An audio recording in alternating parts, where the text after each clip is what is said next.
नमस्कार साथियों, स्वागत है आप सभी का अंकित इंस्पायर्स राजस्थान पर। मैं हूं अंकित अवस्थी। साथियों, हमारे राज्य के अंदर पिछले 3 दिनों में परीक्षाएं आयोजित की गई। उन परीक्षाओं में राजस्थान राज्य में 4th ग्रेड यानी कि चपड़ासी बनाने के लिए परीक्षा का आयोजन किया गया। उस परीक्षा पर एक दिन पहले भी हमने सेशन किया था। परीक्षा जिस दिन होनी थी 19 से 21 के बीच में, हमने उस विषय पर चर्चा की थी कि चतुर्थ श्रेणी परीक्षा के लिए पेपर डिस्कशन पर सरकारी पाबंदी क्यों। इस पर आप लोगों ने अच्छी प्रतिक्रियाएं दी थी और उन्होंने अपनी तरफ से अपेक्षाएं व्यक्त की थी। राजस्थान के अंदर राजस्थान 4th ग्रेड एग्जाम परीक्षा का आयोजन होता है। इस परीक्षा से संबंधित सारी जानकारी हमने पुराने सेशंस में दी थी। हमने बताया था कि 24 लाख लोग इस परीक्षा में बैठने जा रहे हैं। जानकर आश्चर्य होगा कि 24 लाख में से 21 लाख लोगों ने लगभग परीक्षा दे दी। परीक्षा में गए हुए सेंटर्स पर विद्यार्थियों की भीड़ ने बताया कि इस परीक्षा में लगभग 85% अटेंडेंस थी। मतलब जिसने फॉर्म भरा शायद ही कोई चूका होगा। इस तरह से परीक्षा का आयोजन था। वहीं दूसरी ओर जब आप आरएएस जैसी किसी परीक्षा का एग्जामिनेशन होते हुए देखते हैं, परीक्षा में जाते हुए बच्चों को देखते हैं, तो उसमें 50%, 52% अटेंडेंस देखने को मिलती है। इस परीक्षा में 85% अटेंडेंस देखने को मिली। सेंटर्स पर जो भीड़ है वो जता रही है कि हमारे देश, हमारे राज्य में चपड़ासी बनने के लिए लोग कितनी मशक्कत कर रहे हैं। ग्रेड 4 में भर्ती होने के लिए ये जो लोग आपको दिखाई दे रहे हैं, ये हमारे राज्य के वो युवा हैं जो कहीं ना कहीं बेरोजगारी से इतने पीड़ित हैं कि उन्हें रोजगार के नाम पर चतुर्थ श्रेणी परीक्षा में बैठकर रोजगार पाना बेहतर विकल्प लगा। अब यहां से जब मैंने इतनी सारी टिप्पणी कर दी तो यहां से बहुत बड़ा सवाल निकल कर आता है। पहले उसी को सॉल्व कर लेते हैं, फिर इस सेशन के अंदर आगे बढ़ेंगे। क्योंकि अब तक आप में से बहुत सारे लोग, क्योंकि लाखों लोग परीक्षा देने गए हैं, उनका स्वाभिमान हर्ट हो चुका होगा। हर्ट इस बात पर कि क्या आपके लिए 4th ग्रेड परीक्षा, 4th ग्रेड कर्मचारी कर्मचारी नहीं होता? क्या उसकी कोई आत्मसम्मान नहीं होता? क्या उसका सोशल प्रेस्टीज नहीं होता? सब कुछ सही है। तो मैं पहले आपको अपनी तरफ से एक डिक्लेरेशन दे देता हूं, और वो ये कि मुझे कोई भी काम छोटा नहीं लगता। कोई भी काम छोटा नहीं लगता से मतलब है कि हम जिस समाज में रहते हैं वहां सभी काम महत्वपूर्ण हैं। मैं उस विचारधारा में बिलीव करता हूं जो गांधी जी की है। वो कहते हैं कि काम कोई छोटा नहीं। समाज में कोई भी व्यक्ति जिस भी कार्य में लीन है, उसके कार्य की वजह से समाज पूरी सुसंगत तरीके से चल रहा है। इसमें कोई आर्ग्यूमेंट नहीं। आर्ग्यूमेंट किस बात पर है? आर्ग्यूमेंट है कि आपकी जो योग्यता है, क्या वो उस पद के प्रति जस्टिफाइड है? अगर आप उस योग्यता के साथ उस पद के साथ अ, न्याय कर रहे हैं, तो आप निश्चित करिए। क्योंकि इस परीक्षा के लिए जो योग्यता रखी गई थी वो 10th पास थी। अगर 10वीं पास व्यक्ति जिसकी किसी कारण से और फर्दर पढ़ाई नहीं हो पाई, इसीलिए इस तरह की परीक्षाओं का आयोजन योग्यता के आधार पर किया जाता है।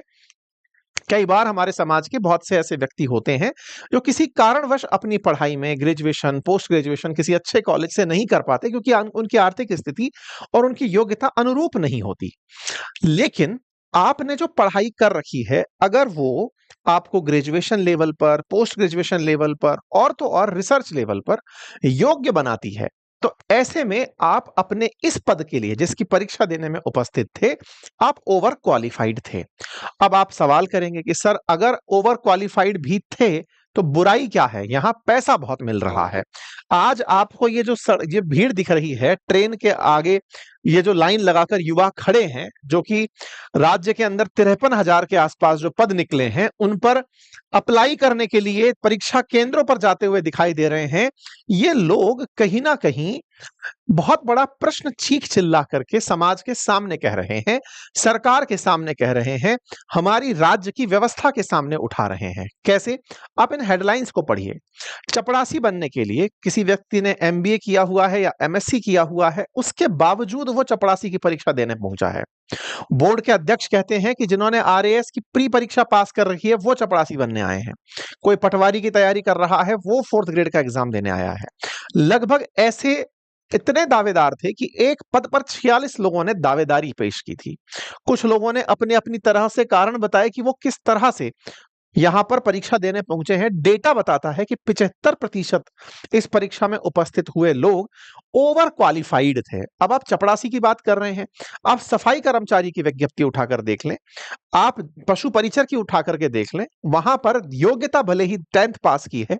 ऐसे ही आप रेलवे की डी ग्रेड की भर्ती उठा करके देख लें, ग्रुप डी की भर्ती उठाकर देख लें, आप ये पाएंगे, क्योंकि इस देश में इन विषयों पर चर्चा करने वाले लोग अक्सर अपना दुश्मन लोगों को बना लेते हैं। मैं आपके सामने इस तरह का विमर्श कर रहा हूं तो हो सकता है कि एक ऐसी ऑडियंस हो जो इन परीक्षाओं में बैठी हो, उसके अंदर इस बात से बड़ा कुठाराघात फील हो कि अरे सर आप ऐसी बातें कर रहे हैं, हम आपको आज से नहीं सुनेंगे। कोई बात नहीं, अगर आप नहीं भी सुनेंगे और मेरे कहने से अगर आपके अंदर ये थॉट प्रोसेस विकसित होता है कि मैं अपने आप को कितनी रेस्पेक्ट दे रहा हूं, लोग मुझे उतनी ही रेस्पेक्ट देंगे, अगर आपका आत्मसम्मान मेरे किसी बयान से जाग उठता है तो मेरा काम सफल हो गया। अल्टीमेटली चैनल का नाम ही अंकित इंस्पायर्स राजस्थान है। मेरे किसी बयान से अगर आपको थोड़ा भी आहत होकर के ये इंस्पिरेशन मिले कि यार भूखे रह लेंगे लेकिन कम से कम योग्यता अनुरूप कार्य करेंगे, मेरी योग्यता मुझे कहती है कि मैं रिसर्च करूं, मेरी योग्यता मुझे कहती है कि मैं जो मैंने पढ़ा है उसके अनुरूप कार्य करूं, अगर मैं उसके अनुरूप कार्य नहीं कर पा रहा हूं तो कम से कम मतलब कहीं ना कहीं मैं गलती कर रहा हूं, है ना। तो यहां पर चतुर्थ श्रेणी परीक्षा के लिए बीटेक और एमबीए डिग्री धारक पहुंचते हैं, ऐसी खबरें निकल कर आती हैं। राजस्थान के अंदर चतुर्थ श्रेणी भर्ती परीक्षा 20 साल बाद आयोजित हुई। 53,749 पदों पर 24,75,000 उम्मीदवारों ने आवेदन किया। और तो और सबसे अधिक मतलब ये जो आवेदन थे इनमें से सबसे अधिक 22,549 पद शिक्षा विभाग के हैं, यानी कि ये आने वाले जो लोग हैं ये अलग अलग विभागों में नौकरी करेंगे। हालांकि हमने इस विज्ञप्ति के बारे में सारी जानकारी अपनी वेबसाइट, अपनी पाठशाला पर समय समय पर उपलब्ध कराई है। इसके फॉर्म के बारे में, रिक्तियों के बारे में आप अपनी आदत में ये इस्तेमाल कर सकते हैं। जब भी कोई वैकेंसी वगैरह चेक करनी हो, आप हमारी वेबसाइट, अपनी पाठशाला को सर्च कर सकते हैं, जहां पर आपको ये सारी जानकारी मिल जाएंगी। खैर एनीवे, तो फिलहाल के लिए पॉइंट जो हमारा डिस्कशन का है वो केवल इतना कि इस परीक्षा में 21.17 लाख बच्चे बैठे, एक पद पर 39 लोगों के बीच में मुकाबला हुआ। परीक्षा में जो अटेंडेंस थी वो औसत 85.9% के रही। विभिन्न जिलों के अंदर 38 जिलों में परीक्षा का आयोजन हुआ था। औसत 80 से ऊपर % बच्चे जो हैं वो अटेंडेंस में हाजिर थे। एक जगह सेंटर पर ये जरूर बात निकल करके आई कि जो परीक्षा के अंदर इन्विजिलेटर बैठा हुआ था, प्राइवेट सेंटर था, इन्विजिलेटर था, वो अगली शिफ्ट में वो भी पेपर दे रहा था। इस तरह के कुछ मामले निकल करके आए। अखबारों ने कुछ ऐसे इंटरव्यू प्रकाशित किए जिसमें बताया गया कि कोई बच्चा किसी तरह की डिग्री धारण करके है वो परीक्षा देने आया है। एक बच्चा बता रहा है वो जूनियर इंजीनियरिंग में चयनित हो चुका था लेकिन नियुक्ति नहीं आई तो परीक्षा देने चला आया। ऐसे ही कोई बच्चा बता रहा है कि उसने आईटीआई की, उसके बाद पॉलिटेक्निक डिप्लोमा लिया लेकिन ढंग की नौकरी नहीं मिली तो वो चपरासी की परीक्षा देने चला आया। एक बच्चा अपनी कहानी बताते हुए कहता है कि भाई मैं क्या करूं, मैं एमए बीएड हूं लेकिन बेरोजगार हूं, ऐसे में मजदूरी से काम चलता नहीं है तो चपरासी बनना विकल्प प्रस्तुत किया। हमने निजता के लिए हमने इनके सबके चेहरे छुपा दिए हैं। फिलहाल के लिए ये सब चर्चा इसीलिए है, 4 साल से कोई बच्चा बेरोजगार है, उसने कहा कि मैं इसलिए ये सब काम कर रहा हूं। ऐसे ही एक एग्जाम सेंटर पर कोई बच्चा मिला जो कि सीकर से आया हुआ था, वो कह रहा है मैंने बीएड किया हुआ है, केमिस्ट्री से एमएससी हूं लेकिन चपरासी बनने चला आया हूं, क्योंकि उसे लगता है कि उसका पेट नहीं भरण पोषण नहीं हो पा रहा है। ऐसी काफी कहानियां अखबारों में पढ़ने को मिली, जिसमें से कोई सीकर का मनीष है जो ग्रेजुएट है, श्री माधोपुर का कोई सुनीता शर्मा है वो एमए बीएड है। हद तो तब हो गई जब इस तरह से मतलब अच्छे कॉम्पिटिटिव एग्जाम जिनसे प्रशासनिक पद हासिल किए जाते हैं उनकी तैयारी करने वाले विद्यार्थी चपरासी के अंदर पहुंच गए। कुछ बच्चे जो हैं वो आरएएस प्री की परीक्षा पास किए हुए हैं, वो यहां पर पहुंच गए। एक न्यूज ऐसी निकल कर आई, हालांकि मैं इस पर थोड़ा कम ही वास्ता रखता हूं। इस न्यूज में किसी बच्चे के लिए लिखा गया है कि वो आईआईटीएन था और वो चपरासी बनने पहुंच गया, तो मैं इस पर तो बहुत ज्यादा ऑफेंड फील कर सकता हूं क्योंकि मैं खुद आईआईटीएन हूं। और ऐसे में इस परीक्षा में मतलब इस न्यूज में चूंकि कहीं ये जानकारी नहीं थी वो बच्चा कौन था, कहां से था, तो ये केवल और केवल एक न्यूज थी, तो इस पर मैं अभी प्रतिक्रिया नहीं दे रहा हूं। लेकिन ये खबर जब मुझे मिली तो मैं सरप्राइज जरूर था, क्योंकि इसके अंदर लिखा जो गया था वो ये था कि मतलब वो चपरासी बनने चला आया, उसने आईआईटी से पढ़ाई की हुई है, हो सकता है कि वो आईटीआई को आईआईटी लिख दिया हो, मतलब उस तरह की फीलिंग है मुझे। इस तरह की चीजों पर तो कतई वास्ता फिलहाल तो नहीं हो रहा है। खैर जो भी है, फिलहाल के लिए हम तो यही मानते हैं जो अखबारों में आ गया, जो चर्चा में आ गया वो सत्य होगा। और कुल मिलाकर के 75% बच्चे अगर BTech, BCom, BA, MBA, MSc इस तरह की डिग्री लेकर के परीक्षा देने पहुंचे तो निश्चित ही ये अपने आप में बहुत सारे सवाल खड़े करता है, जिस पर लोगों ने खूब रील बना बना करके डाली, लोगों ने खूब मजे लिए, लोगों ने खूब सोशल मीडिया पर इन बातों को उठाया कि बताइए आईआईटी जैसे संस्थानों से लोग निकल करके चपरासी बनने करने के लिए चले आ रहे हैं। तो यहाँ पर एक बड़ा प्रश्न आता है और वो प्रश्न ही आज असल में हमारी चर्चा का सबसे बड़ा कारण है। प्रश्न सबसे बड़ा ये कि आफ्टर ऑल क्यों, अगर इस तरह की परीक्षा में ओवर क्वालिफाइड बच्चे 75% से अधिक बच्चे जो ओवर क्वालिफाइड हैं वो अगर पहुंच रहे हैं, तो इसके पीछे का असली जिम्मेदार कौन है? बहुत आसान है ये कहना कि हमारी जो तैयारी है या फिर जो हमको पढ़ाया लिखाया जाता है, वो रोजगारोन्मुखी सिलेबस नहीं पढ़ाया जाता। हमें जो पढ़ाई पढ़ाई जाती है, उसके बाद हमें लगता ही नहीं है कि हम एमए करके भी कुछ लायक बने या एमएससी करके भी कुछ लायक बने। बड़ा रीजन है भाई, एमएससी किया हुआ बच्चा बाहर निकलता है, किसी स्कूल में अप्लाई करता है, 8,000, 10,000, 15,000 रुपए की नौकरी उसको ऑफर कर दी जाती है।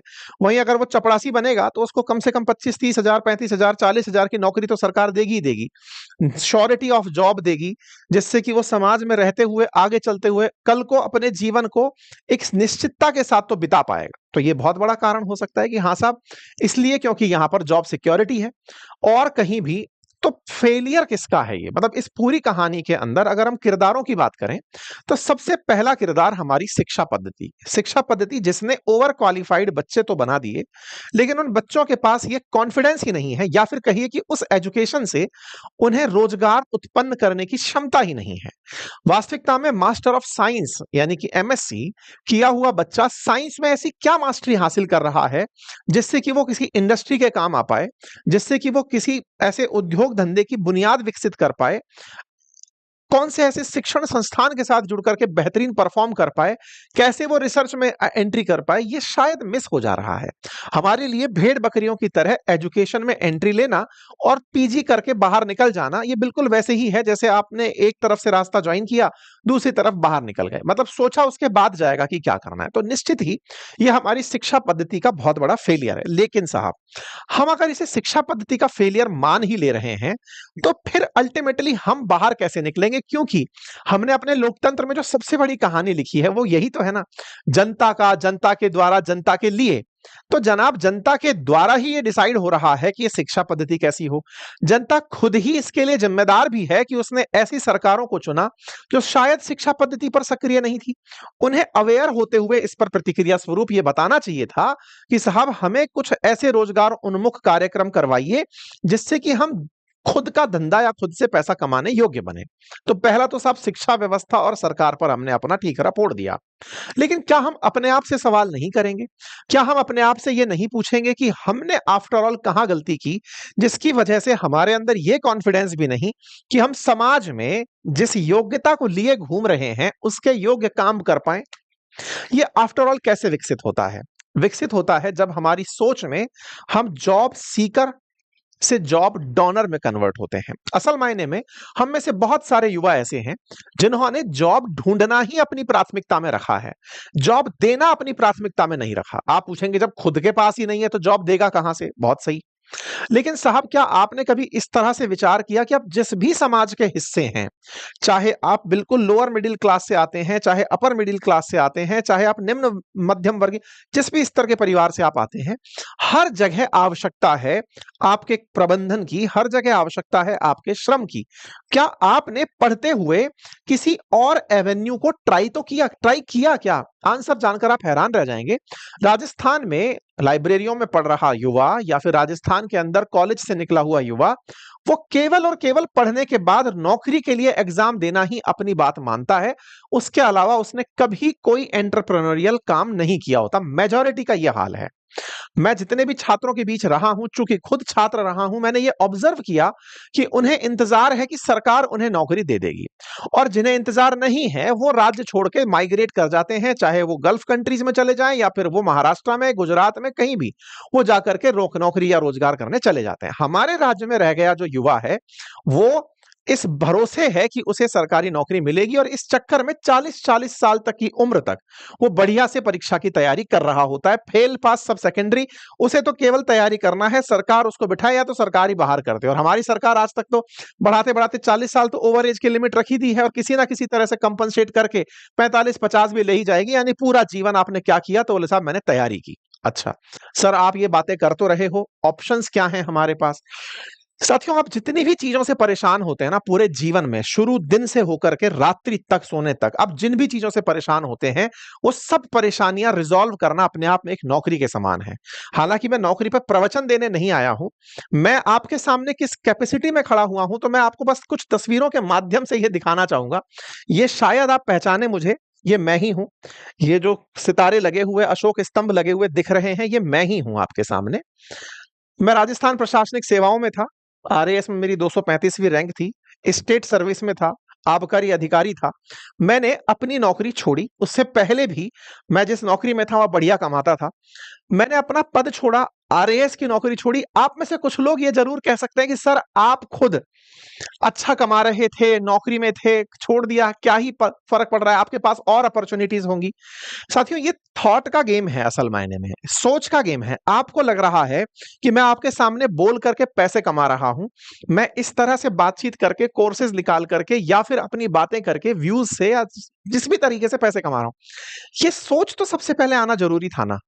मतलब एक विद्यार्थी ने, मतलब जब मैं खुद आईआईटी से पढ़ करके पढ़ाने की नौकरी में आया, मैंने ये देखा कि हाँ, राजस्थान का समाज सरकारी नौकरी को प्राथमिकता देता है। देखा, सरकारी नौकरी को इसीलिए प्राप्त भी किया कि लोगों को लगे कि हाँ ठीक है, कुछ कैलिबर है, लेकिन छोड़ भी दिया उसको ये बताने के लिए कि नहीं, केवल यही सब कुछ नहीं है, आप कर सकते हैं। अब आप कहेंगे नहीं सर, आपके पास तो विकल्प थे पैसे कमाने के, इसलिए आप निकल गए। मेरा आज भी ये मानना है कि भारत सरकार कल को अमेरिका से भिड़ते भिड़ाते उठ करके आए और कहे कि कल से सब चीजें बंद, अमेरिकी एप्लीकेशन बंद, यूट्यूब बंद। हमारा टैलेंट थोड़ी ना छीन लोगे यार। आपके पास में खुद के प्रति ये विश्वास कि मैं अपनी बातें रखना जानता हूं, या मैं अपनी किसी भी कला से, या फिर मैं अपने किसी भी कार्यक्रम से, मैं अपने किसी भी प्रबंधन से अपनी आजीविका लायक चीजें कर सकता हूं, बस ये विश्वास ही तो पैदा करना है। हम समस्त राजस्थानियों को यह विश्वास पहले खुद पर लाना होगा, नौकरी के अलावा अन्य विकल्पों के माध्यम से, कि मैं एक कुशल कामगार हूं, मैं एक कुशल प्रबंधक हूं, मैं लोगों की सहायता करना चाहता हूं। सरकारी नौकरी के अंदर जॉब सिक्योरिटी एक अगर मोटिवेशन है तो समझ में आता है, लेकिन अगर काम चोरी मोटिवेशन है, तब आपके लिए मेरा यह भाषण किसी काम का नहीं है। कई बार ऐसा होता है, सर चले जाएंगे फिर आराम से 60 साल की उम्र तक, फिर तो आपने जन्म ही चपड़ासी बनने के लिए लिया था। जन्म लिए, फिर 60 साल की उम्र में रिटायर हुए, थोड़ा 10-15 साल और जिए, फिर निकल लिए। तो जीवन से आपकी कोई बड़ी अपेक्षा नहीं थी कि मैं कुछ बड़ा करके जाऊंगा। मेरा आप सबसे गुजारिश है कि नौकरी कोई बुरी नहीं होती, हमारे समाज में सब तरह के काम का महत्व है। रिक्वेस्ट आप सबसे बस इतनी रहेगी कि आप अपनी योग्यता अनुरूप सरकारी नौकरी के अंदर अगर आप अपने आप को योग्य नहीं पाते, समस्याएं ढूंढिए सुबह से लेकर रात तक। समाज में किसी भी व्यक्ति, अगर आपको निकलते ही बाहर कचरा भी एक समस्या बन के दिखता है ना, कि यार घर पे कचरा पड़ा हुआ है, कोई बात नहीं, आप एग्रीगेटर बनिए ना। आप उठिए, दिमाग लगाइए कि मैं कैसे इस पूरे शहर को कचरा मुक्त कर सकता हूं। आज बहुत से लोग ऐसे हैं जो नौकरी पेशा हैं, जिनके दिमाग में ये आता है कि यार उनके घर का सही से कचरा नहीं उठता है। आप कहेंगे सर आप तो सफाई कर्मचारी बनने की बात कर रहे हैं। मैं आपसे केवल इतनी सी बात कर रहा हूं कि आप इतना बड़ा एक ग्रुप बना लीजिए, व्हाट्सएप ग्रुप, कि जिसके ऊपर 250-500 लोग ऐसे जुड़े हों जो आपसे केवल ये कहें कि भाई मैं आपको यहां मैसेज करूं, यहां से सफाई हो जानी चाहिए। आपने 4 आदमी अपने नीचे रखे, आपने केवल जॉब क्रिएटर की नजर से देखना शुरू किया कि मैं अपने साथ में 4 आदमी रखूंगा, गांव से लेकर आऊंगा, कहीं बाहर से लेकर आऊंगा, उनको तैयार इसलिए रखूंगा जैसे ही व्हाट्सएप पर मैसेज आए वो कचरा उठाएंगे और डंप करके चले आएंगे। आप केवल एक व्हाट्सएप ग्रुप से, और व्हाट्सएप ग्रुप बनाने के लिए भी कोई बहुत बड़ा रॉकेट साइंस नहीं है। आप जिस कॉलोनी में रहते हैं वहां पर आपको ऐसे लोग मिल जाएंगे जो शुरुआत में आपको 100 रुपए, 50 रुपए, 200 रुपए महीने का देने के लिए तैयार होंगे, कि जब मैसेज करो ये तुरंत आ जाते हैं। आप घर से कचरा उठाने का, मैं बोल रहा हूं सुबह सुबह जो गाड़ी वाला आया घर घर से कचरा निकाल का जो गाना बजता है ना, उस काम के लिए भी लोग काम काम वाला चाहते हैं। सोच तो हमारे दिमाग में होनी चाहिए। फिर ये कचरा जो जा रहा है, इसका प्रबंधन अपने आप में एक बड़ी चीज है। फिर तो आप कहेंगे सर आपने मोदी जी की तरह बात कर दी कि पकौड़ी बेच करके काम कर लो। बात ये नहीं है, ये मैंने एक उदाहरण प्रस्तुत किया। आपको लगता है चाय बेचने से अगर काम हो सकता है? दुनिया भर में चाय बनाने वाली कंपनियां मिलियन डॉलर कंपनियां बन गई भाई, चाय बेचने वाली कंपनियां कंपनियां बन गई। हमारे देश ने ना जाने कितने सारे ब्रांड चाय के ऊपर देख लिए। सुबह से लेकर के रात तक आपको जो परेशानी दिखती है वो समाधान साथ लेकर आती है, आप उसके समाधान करता है। मेरी गुजारिश आपसे केवल इतनी है, आप सामने उपस्थित केवल विकल्पों को ध्यान से देखिए, आप स्वतः ही जान जाएँगे कि यहाँ पर सब जगह ज़रूरत है काम करने वालों की। हाँ, लेकिन अगर आप आलसी हैं तो किसी तरह के आप ना खुद के काम के, ना समाज के काम के। लेकिन आप वाक़ई में पैसा कमाना चाहते हैं तो इस देश में बहुत अपॉर्च्युनिटीज़ हैं। ज़रूरत है लोगों की, मैं ईमानदारी की बात बता रहा हूँ। काम करने वाले योग्य लोग उपलब्ध बाजार में नहीं हैं। अगर आप कुछ करने की ठान लेते हैं, आप बहुत आसानी से बड़े आदमी बन सकते हैं। ये विचार करके देखिए, मेरे इस थॉट पर काम करके देखिए। हालाँकि ये सेशन आज केवल आपसे वार्ता के तरीके से था, कोई खबर का विश्लेषण नहीं। इसलिए इस विचार को मैं यहीं ठहरता हूँ। आपको अगर इस पर अपनी कोई बात रखनी है तो ज़रूर बताएँ। अक्सर मैं कहता रहता हूँ सरकारी नौकरों का सम्मान करिए, समाज के लोगों से आवश्यक है कि वो करें इनका। लेकिन उन लोगों का भी सम्मान करें जो अपने स्तर पर कम से कम 10 लोगों को रोजगार देकर चल रहे हैं। समाज में सम्मान अगर होने लगेगा, कुछ लोग कहेंगे सर सरकारी नौकरी वालों की शादी हो जाती है। जिस दिन आप समाज के खुद वो अंग बन जाएँगे, जब आप खुद काम करने लगेंगे और खुद से ऐसे लोगों का सम्मान करने लगेंगे कि देखो ये अपने दम पर इतने लोगों को रोजगार देता है, समाज में बयार आएगी, चीजें बदलने की हवा चलने लगेगी। हमसे ही समाज आगे बढ़ेगा। मैं यहाँ बैठ कर के आपको ये बातें कर रहा हूँ क्योंकि आज मेरे पास भी काफ़ी अच्छी बड़ी टीम है, जिसको मैं अपने माध्यम से रोज़गार देकर चल रहा हूँ। आप भी अपने साथ लोगों को जोड़कर चलिए। राज्य को सबकी आवश्यकता है। बस इतना ही है। ख़ैर फ़िलहाल के लिए प्रवचन जैसा है। धन्यवाद।